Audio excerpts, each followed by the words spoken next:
You are listening to the BlahCade podcast. This is a podcast about pinball, folks, not about other things not related to food or movies or TV, okay? Just saying. Anyway, I'm your host, Chris Freebus, aka Shut Your Trap. Joining me, as always, halfway across the world, Jared Morgan. Yeah, it really is just about pinball most of the time. So, and it's not about it's not about JW action, and it's not about, I don't know, what, like men's rights and other stuff as well. So let's talk about that for a moment, shall we? Yeah. Welcome to the confusion. We were getting our podcast set up, and as always, I tweet out on the BlahCade account at BlahCade on Twitter the link to our podcast.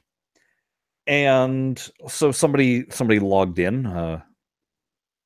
What the hell? I don't care. Username of Average Joe.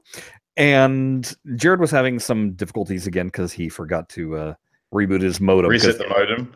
Why? The feature of the NBN. You know, I reset my modem all the time, right?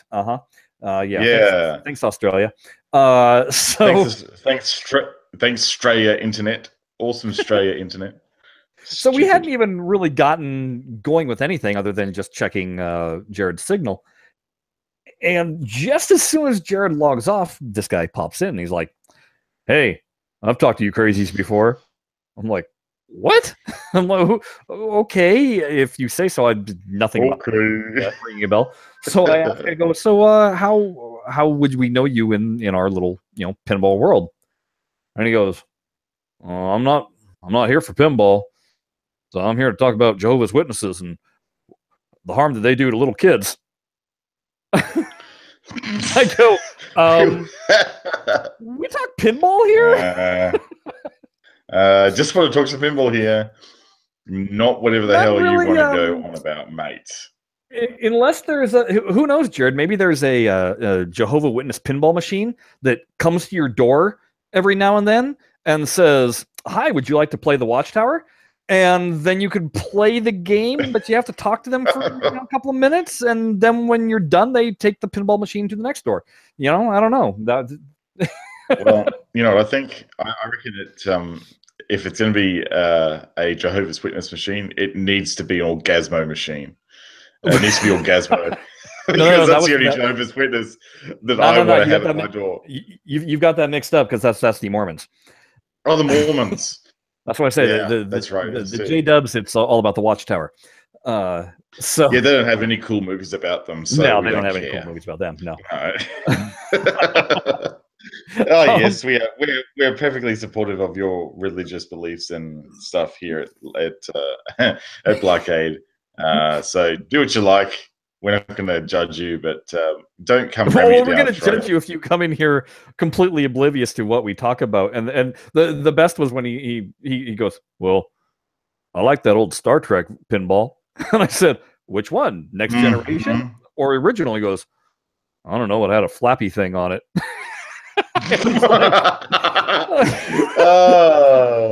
I went, "Okay, well, maybe that was one of the older ones." And then there was like this silent pause, and followed by, "Well, I guess I'll go find somebody else to talk to and stalk." Like, bye.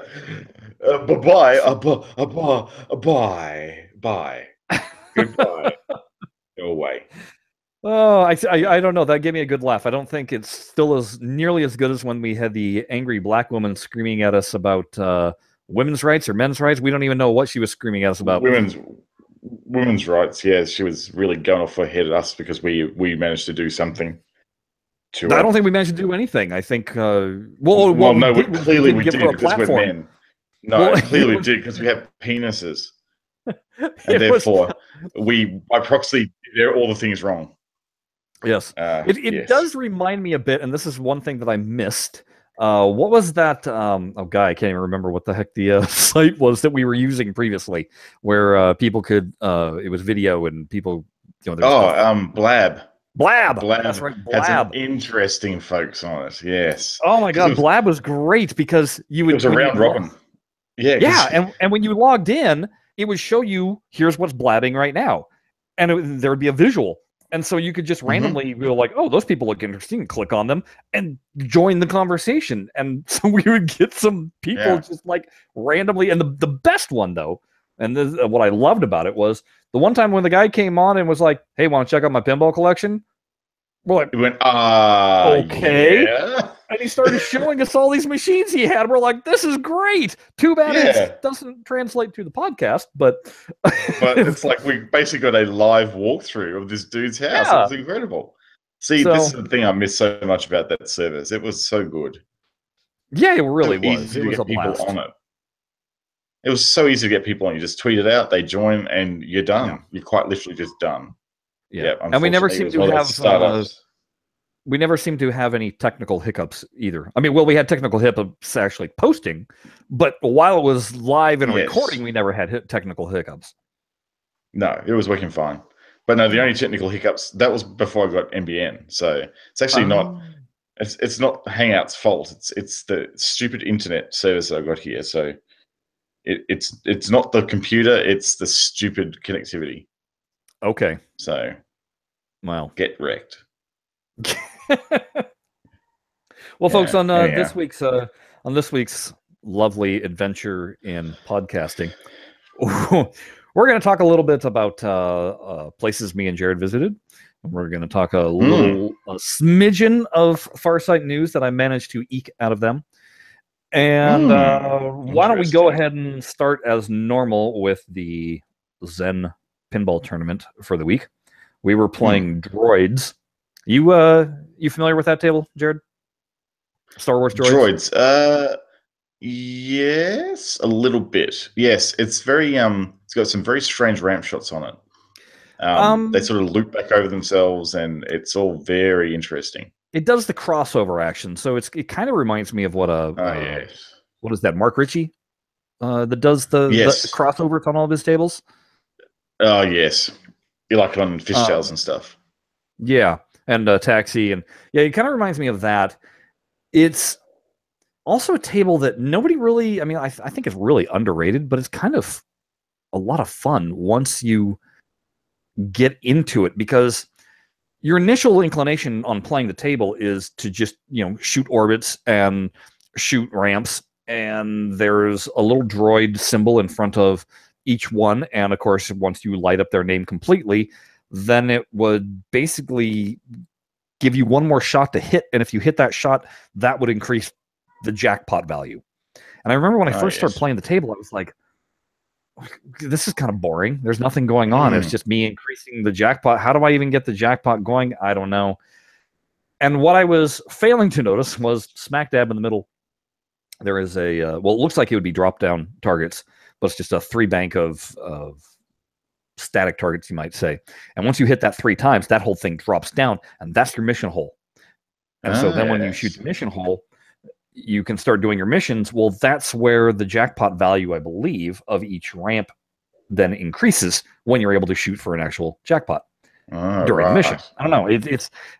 I'm a little bit fuzzy on the rules there, but the missions themselves are a blast. You have one mission that it's collect the various C-3PO parts. And once you shoot a lane, then you have to shoot this one particular sinkhole, and that collects one part of 3PO. There's another one where the ramps all of a sudden get a lava pit in front of them.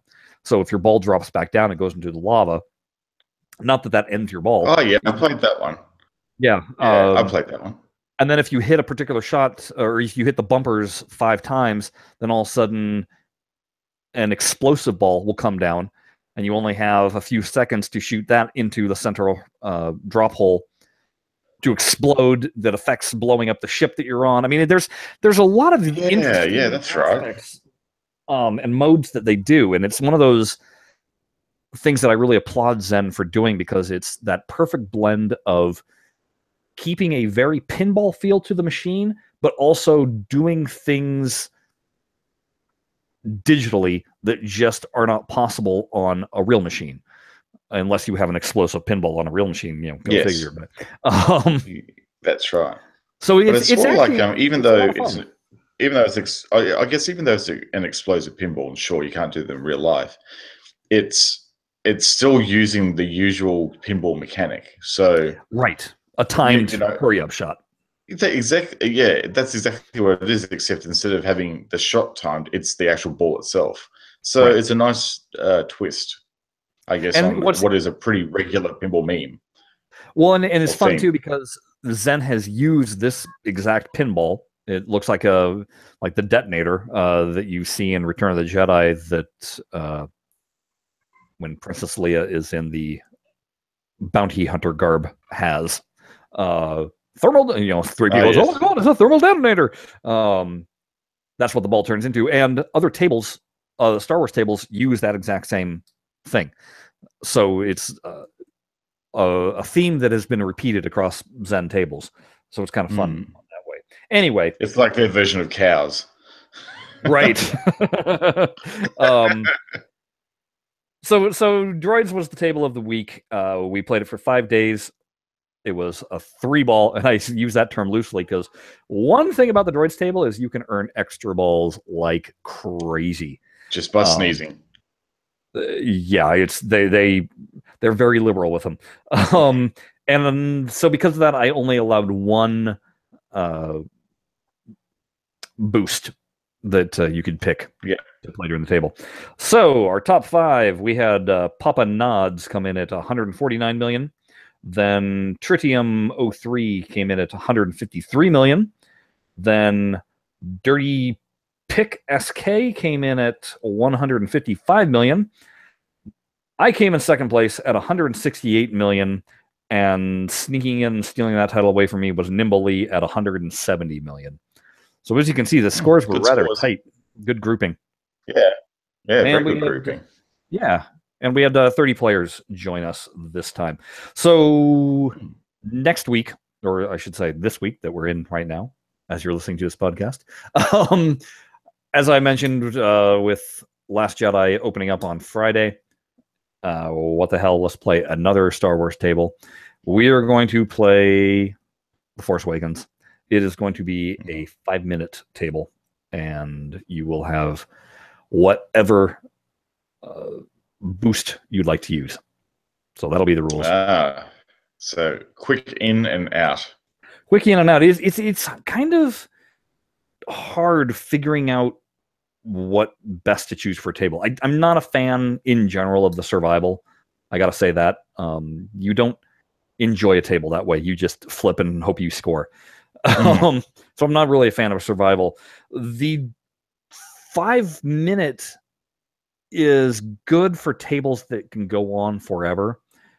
Yes. So that way you're not getting that grind of, oh God, somebody obviously has a lot of time on their hands, and no matter what score I post, they're just going to hop on and take their time and beat me. So that kind of eliminates the fun. But then there's tables like with Droids where I specifically wanted people to be able to explore the table because I think it's a table worth exploring. It's a fun table, and that not a lot of people absolutely play. So it's kind of that weird find the balance. The suggestion came on that, hey, how about whoever wins the tournament of the week, they get to pick the next table and the conditions. Now, normally I would be kind of like, hey, yeah, that sounds like a lot of fun. But then again, I know you are listeners, and we have tried contests. We have tried different ways of engaging you, and you're a very passive audience. you don't like actually, you'll play our game, you'll play the tournament, so that's cool. But then if we actually ask you to, do email something or do something, then it doesn't happen. So yeah, that's right. That was where I kind of came down. It's like, I'm not opposed to the idea, but on the flip side, I'm not going to hold up our tournament while I wait for a response from somebody, because I still have to post it under Shut Your Trap as the hosting that week's tournament. And so my solution to that, and if you are a listener and you are one of these top 5 people, specifically if you're Nimblely and listening, and you can go ahead and start your own tournament in Zen using your own username.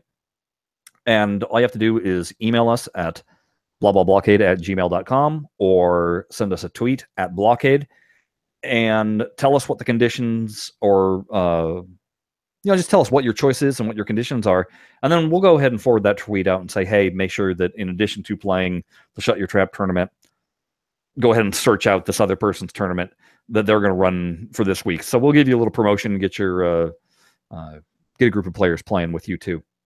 Oh, good. Yeah, that's a good idea. So that's if you want to join in that way. Otherwise, I'm just going to continue as normal. That's right. Just exactly, because it works. Yeah. Hey, did you happen to catch Zen actually did a Twitch stream of their newest table that's going to be coming out very soon? I saw the Twitch stream, but of course it wasn't really on a time that I could join. Which was unfortunate. But it looks like a roller coaster themed table.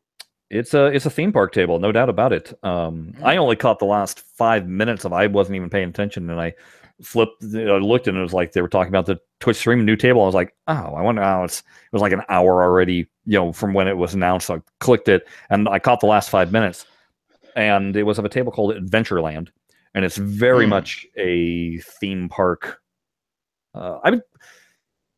You might say it's if you blended Cyclone with Funhouse, in terms of the crazy style that you're going with, because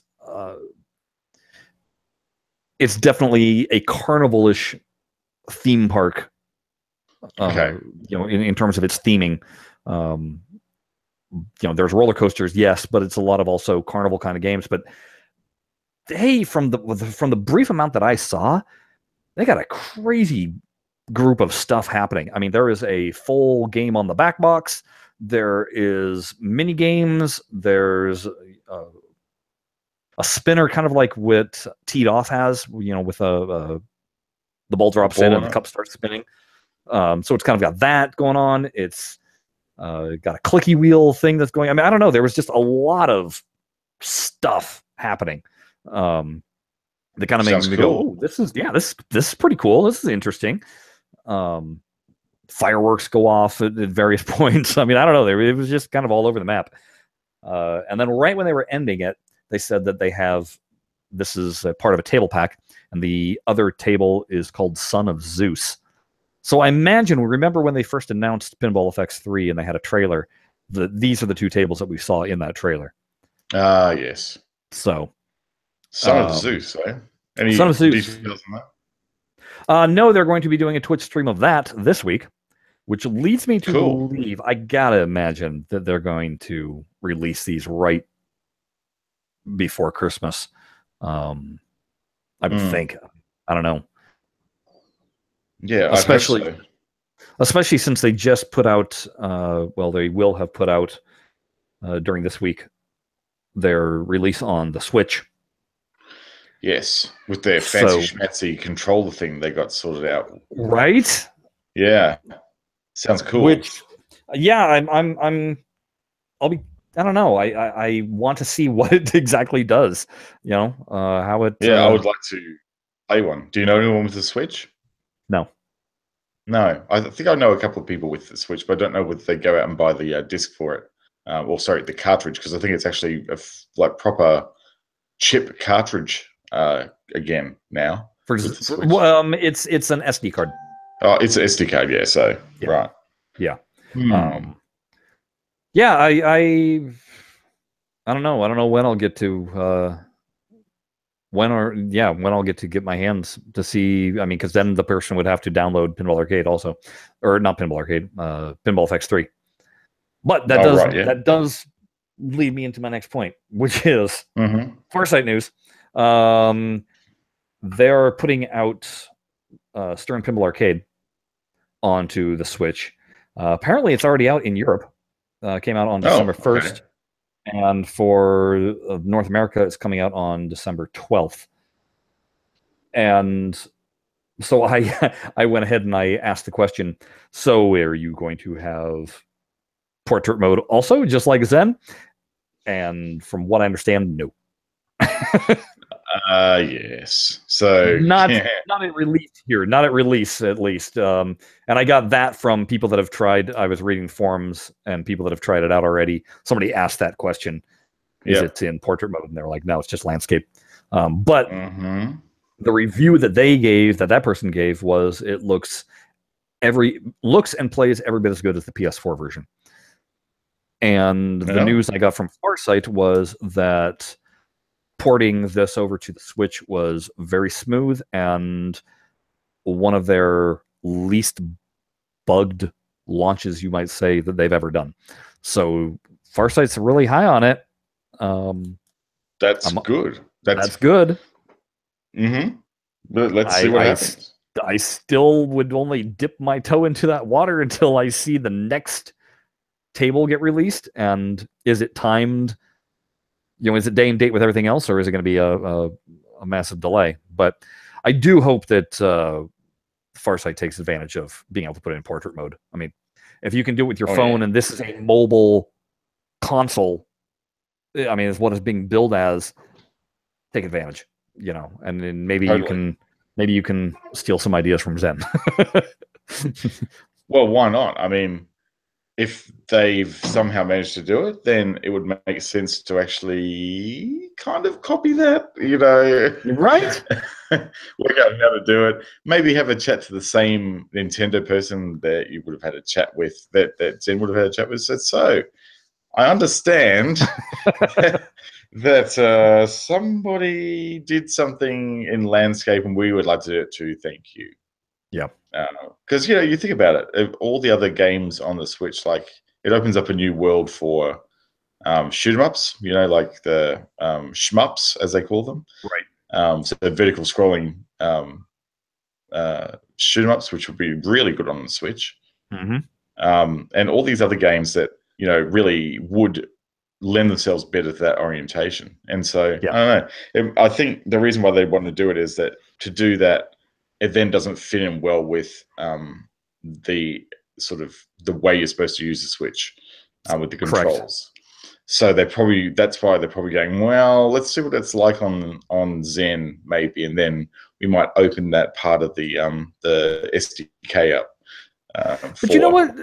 Nintendo is always, when the Wii U came out, they were talking about look at how much, look what we could do. We could have one thing on your TV screen and then a whole nother thing on your Wii U pad. And then very few people used it because Nintendo didn't really push for it, or the third parties were like, well, no, we want to do a port of, it has to be equal on each console. We can't have it do something special on one and not on another.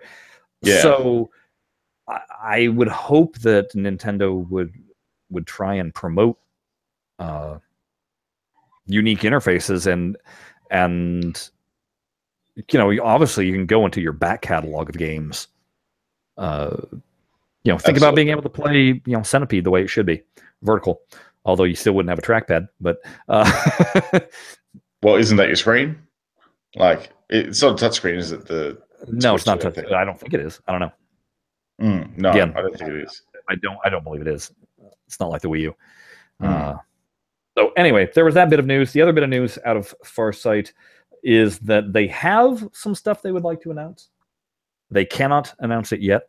It'll be after the holidays, at which point apparently Mike Lindsay will come and chat with us.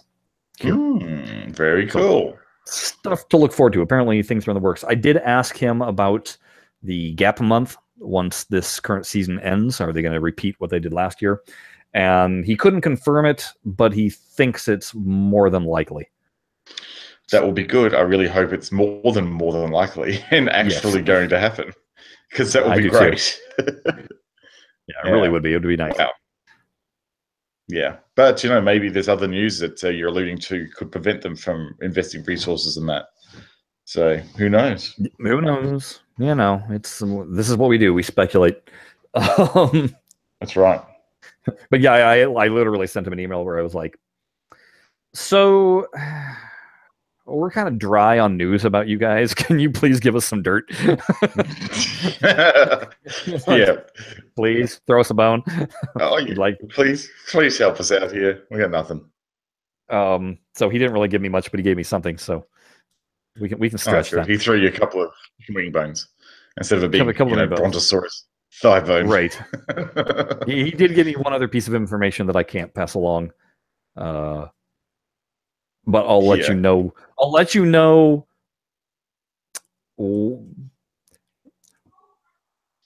Let's just say it'll be obvious when the time comes that I'm able to talk about it, and it will be before things happen. But it'll be one of those things where, yeah. Boy, that was vague. Wasn't it? Chris is vague. Vague Chris is vague. Far out. Let's talk about our in real life pinballs that we did. Absolutely. Our challenge that we set ourselves. So what did we do? We said to each other. So Jared's challenge was to go visit this place called Pincadia. Is that correct? Yep. My challenge was to go check out a place near me called Lost Levels. And the reason why we were going to go check them out was because they had pinball machines, and specifically, they had Guardians of the Galaxy. At least I think that was the case in Pincadia also, right? They had Guardians of the Galaxy? No, the reason why I went there is they had the only Attack from Mars remake in Australia on location. Right. I got confused because I saw pictures that you clearly played Guardians also. Yeah, well, they managed to get that in 2 days before I arrived. So I was lucky. So it was meant to be. I'm glad I didn't try to go there early in the week. Now, interestingly, the ones that I took a shot of, the Guardians of the Galaxy, was a pro, but apparently that location. Oh, really? Only pro? Only pro. See, these guys will be getting a premium. Their mandate is to only have premiums or higher on the floor from Stern, which they made an exception for with Game of Thrones, because that's a pro. And a lot of people actually like the pro version better than the premium. I think that's why they did it, to be fairly honest, because it actually plays faster. It's a much faster playing. So what did you think? Well, so what did you think of the Guardians of the Galaxy? Yeah, so with Guardians, here's my thing. Brand new, because it had only been there less than a week, or maybe a week. So fresh rubber on a table that seemingly is a drain monster to begin with. Oh man, I mean, trying to keep a ball in play was a nightmare. The ball would go to an in lane and all of a sudden just like magically rim out and then go to the out lane. He was like, no, you were in, and then go burn, because it hit the rubber and it was spinning, the ball was spinning, and the table's highly waxed. And I mean, it's one of those things that if you saw it happen in a video game, you would go, magnets. That's a glitch. Yeah, magnets. That's magnets. Well, this one does actually have a magnet in it for real. It does. It does. And the very first time I experienced that, it sent it straight down the middle. I was like, yeah, thanks, magnet. So, my other impression is that it seems like you can get a good flow going ramp, kind of shooting, which is I'm always a fan of. I like how the ramps, they kind of pulled a bally there, putting the ramp going into the back of the cabinet and back out around, kind of like what a Party Zone. Wait, is that the one I'm thinking of? Party Zone, yeah. Yeah, Party Zone does that. Well, it would be Data East, but Teenage Mutant Ninja, no, Simpsons did that, didn't it? I can't remember. Yeah, anyway, that's right. Now the machine. So did Walking Dead. So did Walking Dead. They did that. So yeah, they seem to be doing that a fair bit with Stern tables at the moment. They're going behind the playfield. I didn't really. I liked the Groot shot, or the Groot, shooting Groot twice. Basically you shoot him, and then he opens his mouth, and then you sink a ball, and then you shoot him again, he opens his mouth, you sink a ball. So you do that 3 times, and then you can get multi-ball going. There's another vomit mech multi-ball, as we call it. What is it? Vomit mech multi-ball. Apparently, it's I was listening to the not Pinheads, the Head-to-Head podcast again, and they were saying that they think it's the same mechanism that was using Kiss for Gene Simmons' head. So, yeah, interesting. That's surprising. And then there's another multi-ball that you can shoot that's right there in the center of the table. Orb multi-ball. But man, is that a brutal shot to try and hit, because it's narrow and it's surrounded by rubber, and you don't hit it, and your ball's now going sideways and probably in the out lane. Yep, pretty much. It uses it's the same sort of locking style as the vengeance shot in Star Wars, where the ball gets trapped behind the target. Yeah. Okay. And or if you like a more modern take on it, the total nuclear annihilation stacked lock drop targets that the guy that Scott Danesi prototyped and got into his game. So it sort of stores the ball behind there, and I think the idea is when you hit the ball, hit the drop target with another ball, it drops the target and it comes out. I don't think I actually experienced that mode when I was playing it, though. I think I locked the ball in there, but I couldn't get it out for some reason. I got it activated once, but it was kind of purely by accident. Oh, look, I managed to get it in there. Amazing. Pretty much. I mean, after I plunked in the $2 so I could get 3 plays, and because otherwise it was $1 a play. And the first game I played was horrendous, and that's when I was like, okay, don't just flip the ball randomly and whatever, because you're gonna drain the ball very quickly. Let's do some catching and shooting. That being said, you're able to select characters at the beginning, and I think you mentioned this will be good once they get the code up and running, because right now I didn't notice much difference between what happens when you select a character. Shots aren't necessarily lit up very well either, it seemed. Again, I couldn't really figure out where I was supposed to be going with anything in particular. There was one mode I started that was pretty obvious. Like it was just, the shots were pretty prominent in this one mode that I did. It was what's the chick's name in that movie? Gamora? Gamora. I think it was Gamora multi-ball, and I had to shoot the left ramp and then the right ramp and then the left ramp and then, or maybe throw in another like loop or something in that combo. And those shots were pretty well highlighted for me. Okay.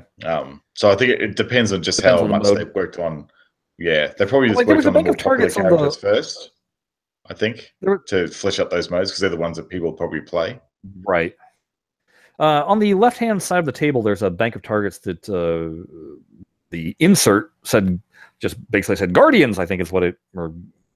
Yeah. And I couldn't figure out what I was even supposed to do with that. Was I supposed to be aiming for it or anything? I think you hit it and it might light a mode or something, I think. I think that's how you start modes. Like you shoot the Guardian shot and then you shoot another shot and then it will actually start the mode, I think. Okay. I don't know. I did like on that game, I think the thing that was interesting, I really quite enjoyed that left ramp shot up near Groot. There's a left ramp that it sort of snakes. When you shoot it, it snakes up to the left and then sort of hooks around and then comes back down again. And there's something about that ball path that really appealed to me. I enjoyed shooting that particular ramp. And it felt good. It had that good feeling when you shot it for me. Yeah. And it was kind of good. The other one, though, the right ramp was a bit tight. I think you're really going to have to dial in your shot for that one for me. Did you manage to I didn't have shoot too much trouble with drains. Rocket is the kickback. It's a mean fast kickback.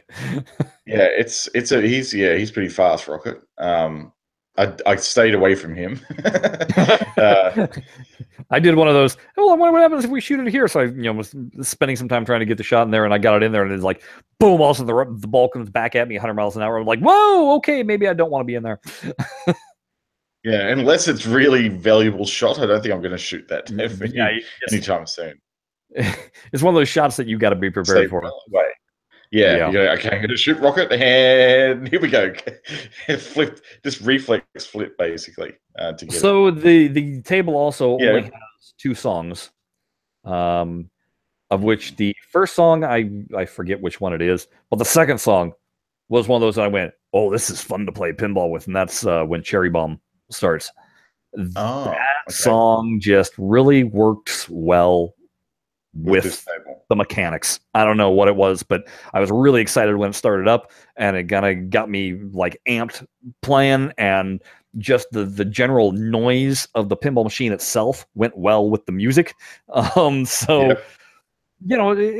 one of those things where it was like, that was a good marriage of music. Good Good get. get. So Yeah. you don't necessarily need 20 billion songs. You just need one that works. And what's interesting is it's the song will pause when a vocal call out happens, or something important happens on the screen, and then as soon as it goes back into play mode, it picks up right where the song paused, and it continues. And that was with both songs, I believe. I really enjoyed that aspect of Mustang as well. Like the songs in Mustang, even though Mustang is an underrated game, yeah, the way they integrated the songs into that game was really nice. Like when you were sitting in the ball shooter lane with Mustang, it would have like a guitar riff just looping over and over again. mm-hmm. And then when you plunge the ball, even if it was midway through the guitar riff, it would actually play out the bar and then switch over to the main body of the music, the main verse of the music. And it was just so seamless. I was going, I'm going to see if I can screw this up. And I plunged it in a really awkward spot in the song. And no, it just played out the bar and then integrated beautifully into the actual main verse of the song. I just went, that's pretty cool how you've done that. See, there's something that obviously Zen needs help on. Because when they put music in the tables, it just has nothing to do with what you're doing. It's just music for music's sake, and it kind of on their older tables it's really annoying. They've gotten a little bit better, but I really wish they would customize the music more in this exact same manner. It's so good. Just feels good. It makes a big difference to the table. It just makes it sort of feel a little bit more alive, I think.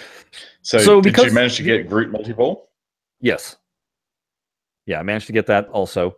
And again, with super bouncy rubber, it just became a flip fest. I wasn't even trying to aim for anything because I'm telling you, I could not predict where the heck a ball was going to be going.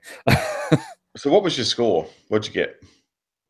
Oh, God. They were so terrible, I didn't even bother noticing. I mean, it was like in the teens for... I think I managed to get about 30 million, I think. Yeah, I don't think I ever got that high. And my table, it's only been there for 2 days, but I didn't find the rubbers to be overly bouncy at all, although a lot of the games on the floor there were pretty nice.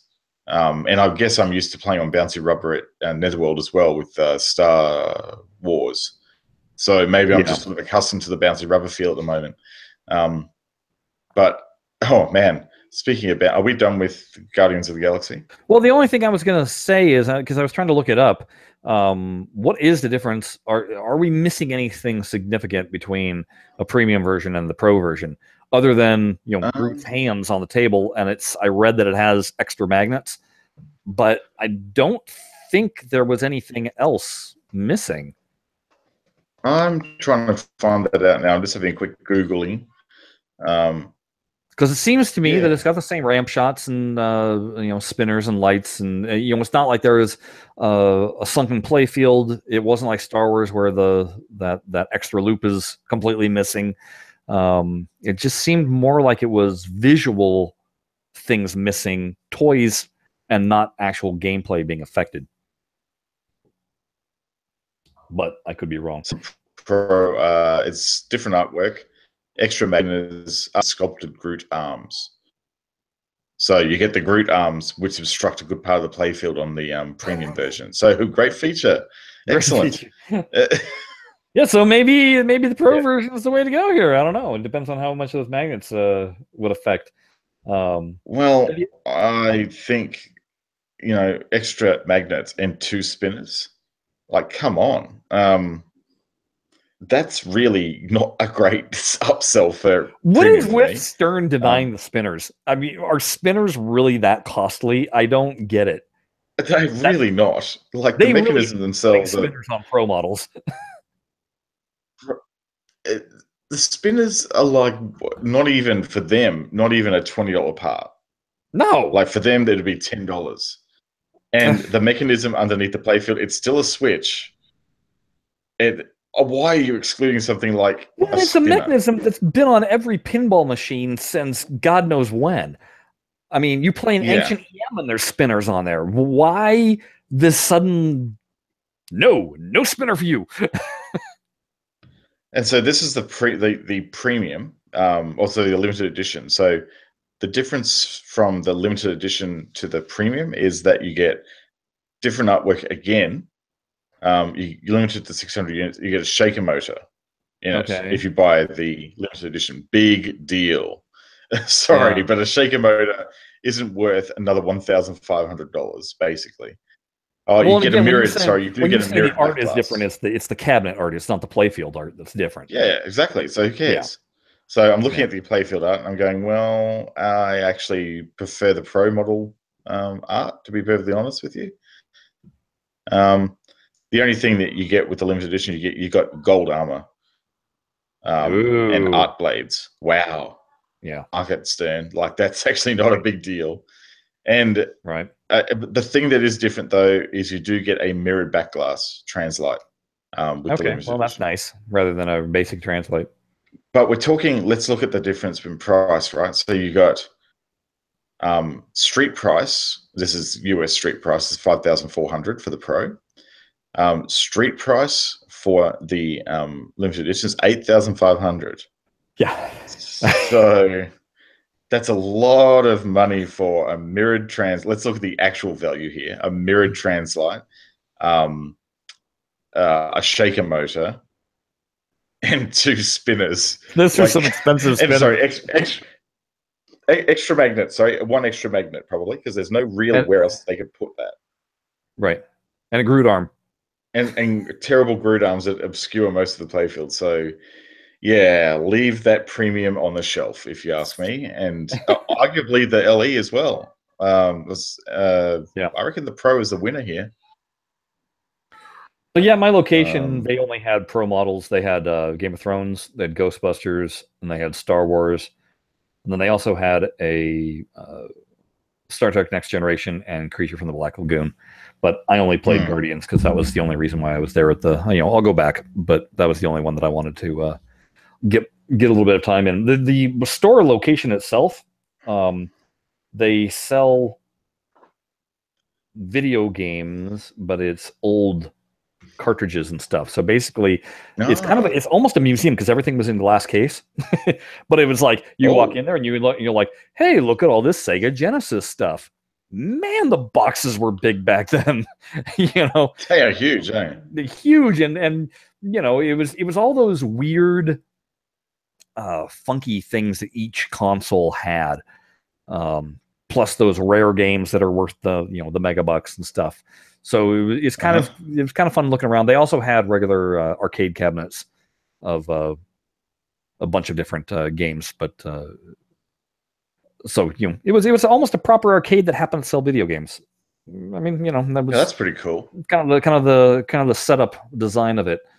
So it was kind of interesting. That sounds unique enough.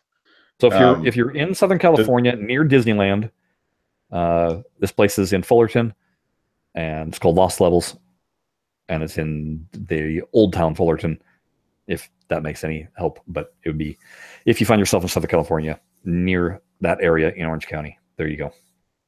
You should do it. Well, that is very interesting. Well, I've got some other things to talk about with my journey to BlahCade, because it is actually pretty cool. They've got a almost like a dungeon that has all the video games and like a mixture of dedicated pieces and uprights and all classic video games.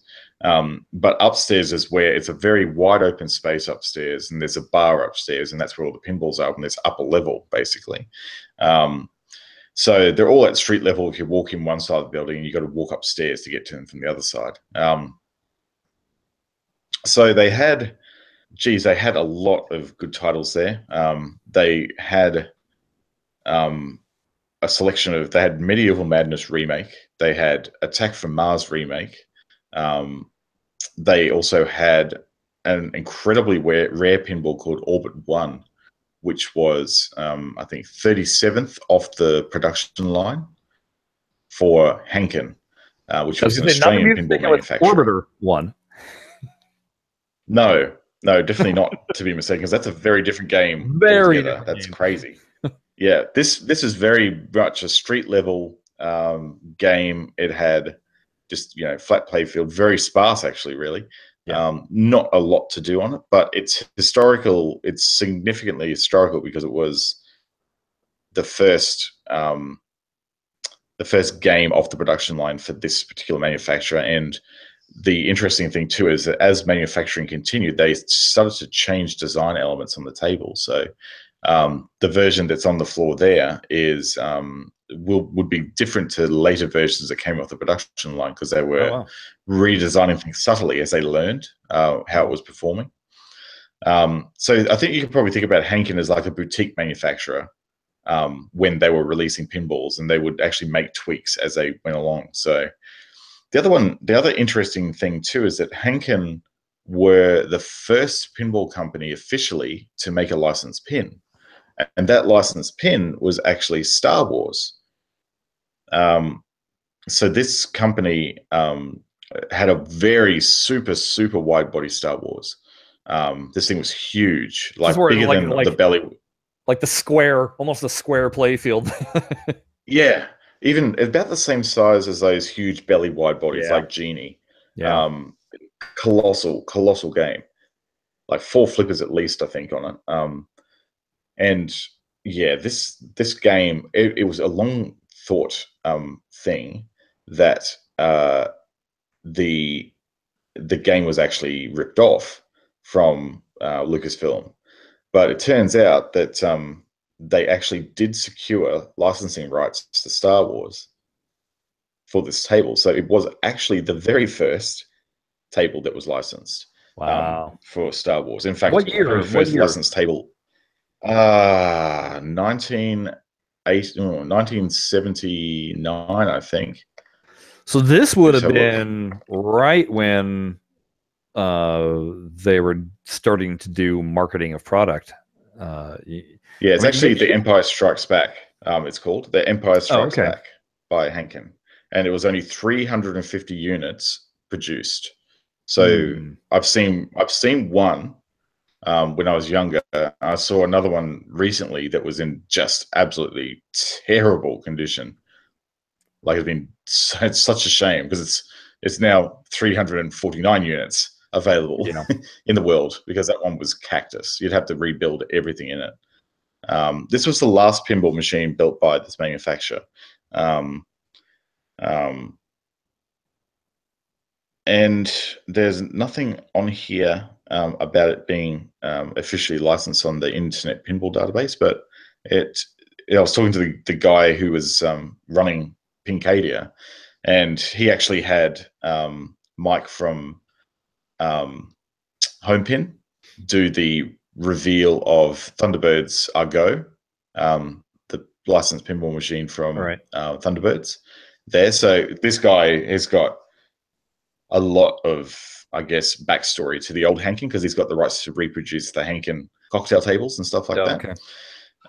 So he would have known the real story behind it. So very interesting.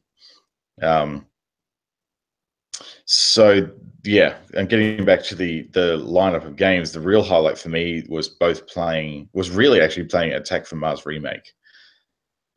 Because that game itself is very interesting. We were talking a little bit about this last time on the show, and the fact that the difference between this remake versus Medieval Madness is that it's got a super widescreen on it. It's still DMD size, but it's super wide compared to Medieval Madness. And boy, it still uses a lot of the old dots that were in the previous game. But when they do show the remastered screens on it, you go, wow, okay, that's pretty shiny. It actually looks very much like the art style and crispness that you saw on Pinball 2000. Oh, okay. So that type of animated effect, and I reckon they might have actually lifted some of the art from Pinball 2000 on this particular one. Like generic things like the Attack from Mars logo when it comes up is like very, very crisp, and it looks like something you would see on a computer monitor. I wonder if, because you said it wasn't all the animations, it was just some of the animations, and I wonder if it's one of those things where it's like they did what they did right now enough to put it out there so that people understand that this is what is looking different, and then as time goes by, they'll wind up doing all the animations. I think they will. I think that's the goal. Like they're going to go through and do very much like Color DMD did. Right. If they work through the machine until they get boy, I tell you what, the scene. I forgot how terribly brutal Attack from Mars is. It is. I was flat out getting $1 billion on it. In fact, I didn't get $1 billion on it. Yeah. It kicked my ass hard. It was really bouncy too, and strange. It felt edgy sometimes, but then other times it was just super brutal. I don't remember it feeling like that, but my memory of it playing a real one is, you know, a good 20 years old now. So, yeah. But it was fun to play. Like I pumped a couple of bucks in. I thought, oh, I want to put more in, but I'm so limited on time. I have to go and play Guardians of the Galaxy now. So I just had one game. I had one credit on Guardians of the Galaxy, and I got 30 million. And I well and truly got my ass kicked on Attack from Mars remake. But I'll be back. I want to play that game more because the sound system is markedly improved in the game. Like you can feel the whole cabinet vibrate with the sub they got in there. Nice. It's huge. So yeah, it's very, very good. If you do hear about an Attack from Mars remake floating around the US, I reckon you should go and check it out. The light show is super intense. That they've now got proper LEDs in there. So yeah, it's pretty cool to see.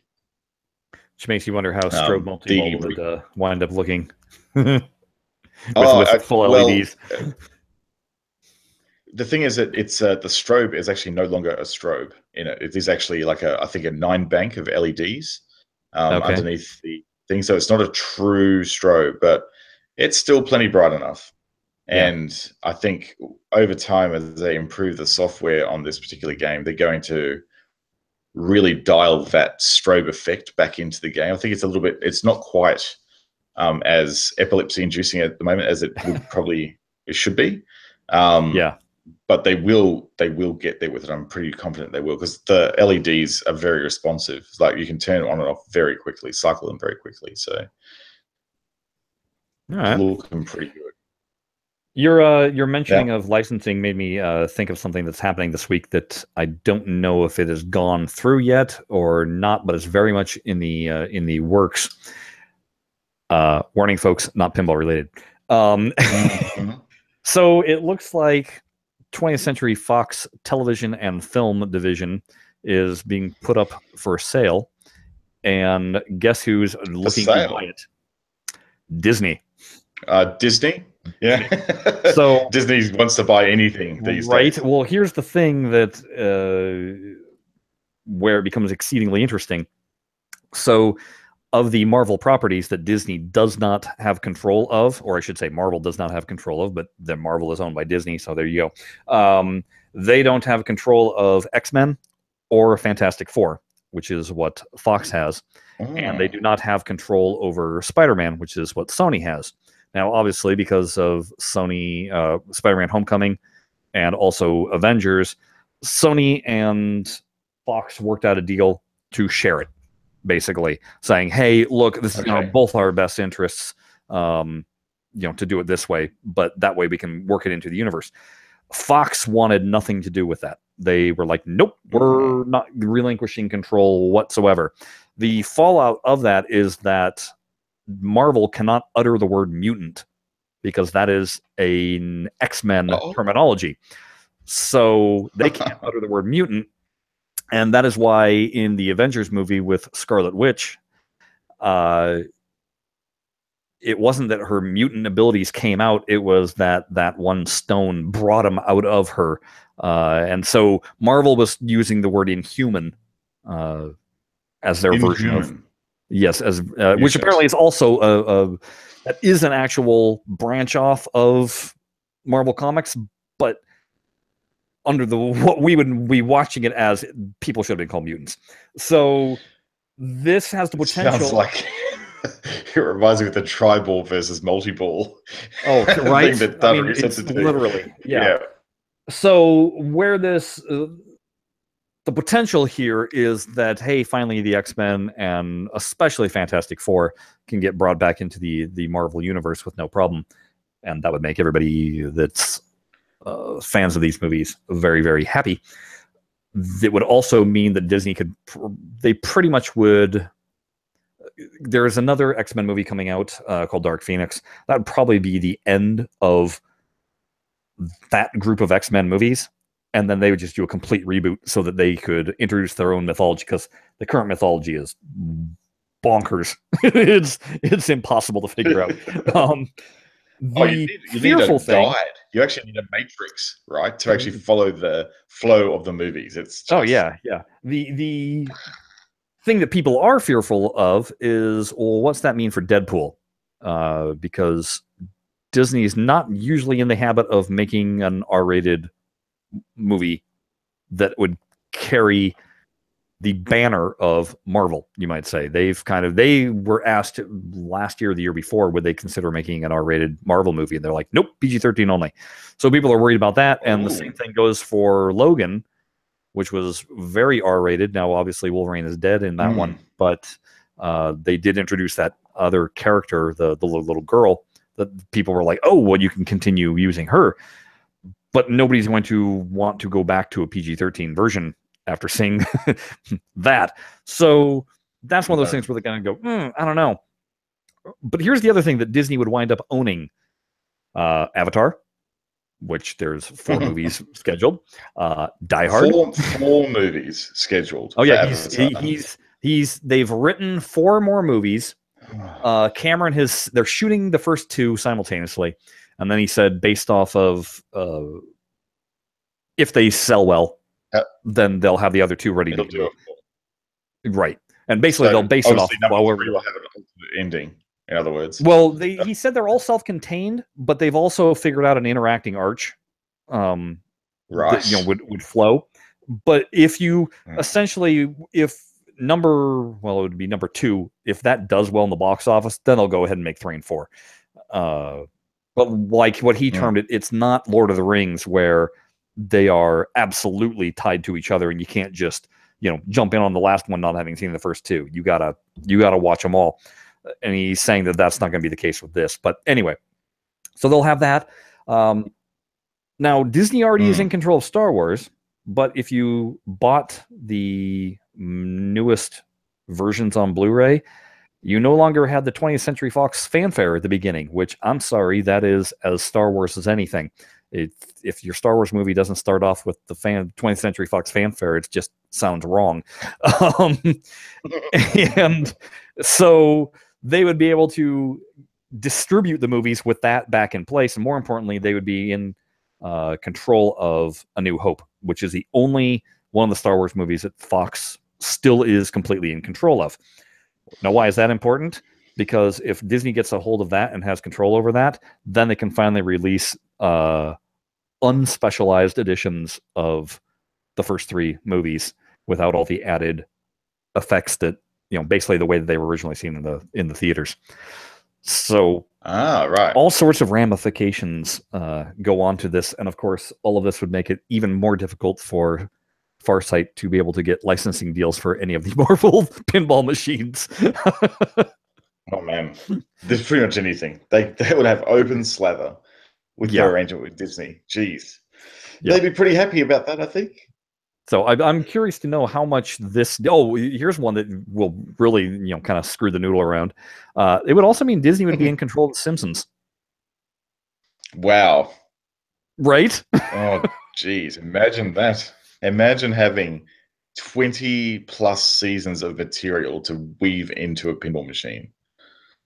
Where would you start? Well, I'm not even talking about pinball machine. I'm just, the mind boggles at something so anti-Disney suddenly being owned by Disney. Yeah, what would they even do about that? It'd just be. Well, it's not like the studio is going to fold. Basically, it's there. You'd still have Fox movies coming out, but just Disney would be the one making the money from them. Yeah. But this is a complete sale of catalog. We're talking movies back to the 30s would be now owned by Disney. So Wow. it gives them the rights to all those licenses. That's where that's where it is. It's not like suddenly your movies aren't going to have Fox attached to them or be known as Fox properties, but it is going to be they will have access to all of those characters that have been done in the past. So yeah, like I said, Die Hard, Predator, Alien, boom, those are all Disney properties all of a sudden. Wow. Right? That's crazy.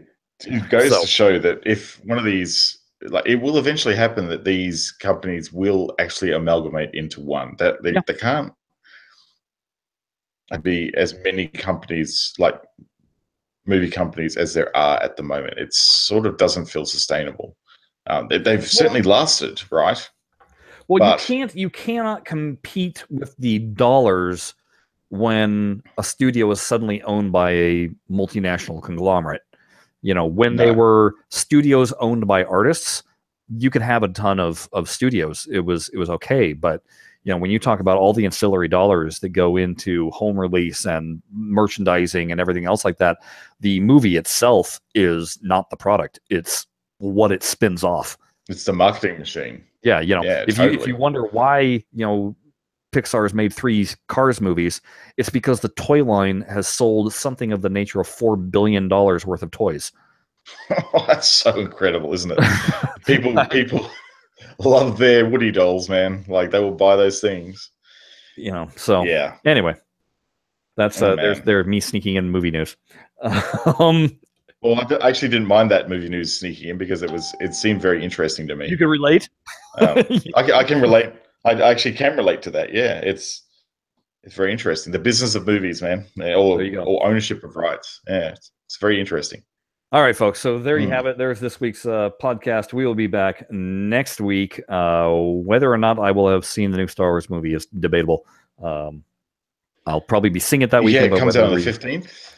Yeah, but it's one of those things of when we record and when I'm probably going to go see it. I don't know what the order is, but anyway, I know what everybody else will be doing. So there you go. If you want to drop us an email, we mentioned it before. Let's mention it again. BlahBlahBlahCade@gmail.com. Visit our website. yeah, that's the one.com. That's the one.com. BlahCadePinball.com.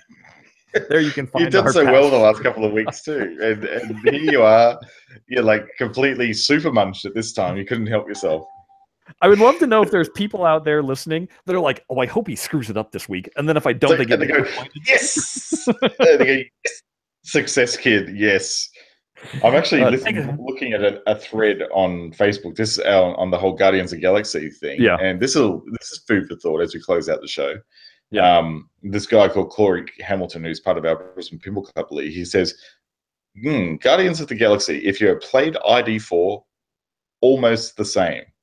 You think about that. Think about the shots on Independence Day. I spent so long since I played that I wouldn't be able to tell you. That ramp that curls back around, the left ramp, is basically that ID4 ramp, but in a slightly different position. Are they the same designers? I'm not sure. I mean, obviously, Sega got bought by Stern, or became, I forget what the order of things are, but Stern is in control of Sega Pinball now. I wonder if it's the same designer. That'd be interesting. Oh, it might be. It might be. Yeah.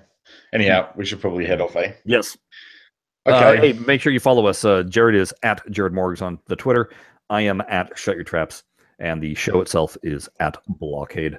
All right, folks. We'll talk to you again next time. Thanks for listening. All right. Bye-bye.